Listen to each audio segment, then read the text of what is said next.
কোরআন হাদিসের বিভিন্ন মৌলিক নীতিমালা বা ভাষ্যের আলোকে বর্তমানে তরুণ সমাজের সবচেয়ে জনপ্রিয় আলেম শাইখ আহমদুল্লাহ। প্রতিবারই তিনি বিশেষ করে তরুণদের উদ্দেশ্যে সতর্কবার্তা দিয়ে থাকেন। এবারও তার ব্যতিক্রম হয়নি। সম্প্রতি তার একটি বক্তব্য সামাজিক যোগাযোগ মাধ্যমে ব্যাপক সাড়া ফেলেছে।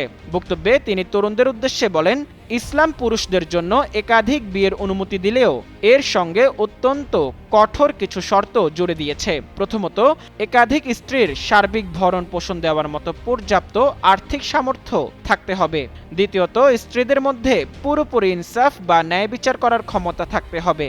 পাশাপাশি পবিত্র কুরআনের রেফারেন্স টেনে তিনি বলেন, যার মধ্যে এই আশঙ্কা থাকে যে একাধিক স্ত্রী হলে তিনি একজনের প্রতি ঝুঁকে পড়বেন এবং অন্যর উপর বৈষম্য বা জুলুম করবেন, তার জন্য একটির বেশি বিয়ে করা জায়েজ নয়। তিনি আরও সতর্ক করে বলেন, বহু বিবাহকে কোনোভাবেই ছেলে খেলা, তামাশা বা মনের খায়েশ পূরণের অস্ত্রে পরিণত করা যাবে না। যারা এমনটি করেন তারা সমাজে দ্বীনের বিধানকে হাস্যকর করে তুলেছেন এবং আল্লাহর কাঠগড়ায় দাঁড়াতে হবে। গত 9 মে নিজের ভেরিফাইড ইউটিউব চ্যানেলে একাধিক বিয়ে করে আল্লাহর কাঠগড়ায় দাঁড়াতে পারবেন শিরোনামে প্রকাশিত ওই ভিডিওতে তিনি এ বিষয়ে বিস্তারিত কথা বলেন।